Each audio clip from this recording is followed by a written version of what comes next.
Please stop pushing. I can't take this anymore. The concert venue is packed tight. A man behind me keeps pressing into my backside. I'm wearing a mini skirt today with a thong underneath, and it only makes the situation worse. He lifts my skirt and presses himself against my hips. As the atmosphere heats up, someone in front of me slams into me, and I stumble back a step. My body stiffens as I feel like something just slid inside me. My name was Mandy Cox, and I was a diehard fangirl. I wanted a celebrity to notice me, so I dressed for attention.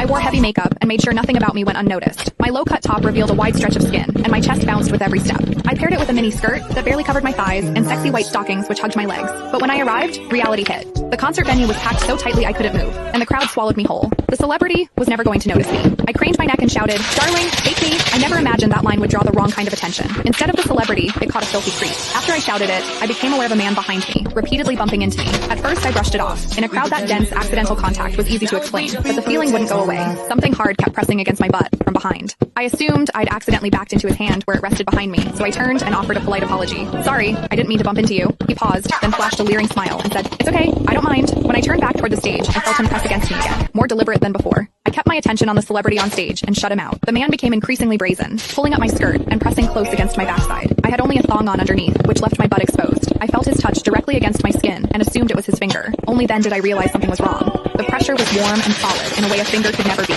My mind lurched as the truth hit me. In the 20 years of my life, this was the first time a man had ever molested me. Fear surged through me, sharp and overwhelming, and my body reacted with an instinct to flee, but there was no way to move. The concert floor was packed wall to wall, leaving me stuck where I stood. I drew myself tight, bracing as if tension alone could keep the fear out. As I did, my hips closed around the man's so-called finger, trapping it between my cheeks. An unfamiliar sensation followed, and warmth rose to my face. What confused me was that I didn't recoil from it. There was a muted comfort to it, and against my will, it sparked a faint sense of expectation. The man behind me seemed to take it as a signal. He moved in closer, repeating the motion until the intrusion was unmistakable. I had lived a sheltered life as a college student, and now I was being toyed with by a stranger while surrounded by people. Shame surged within me without warning. I felt the urge to sob, but my throat closed, and my voice deserted me. Worse still, the pressure forced my thong inward and sent a restless, prickling discomfort through my body that wouldn't fade.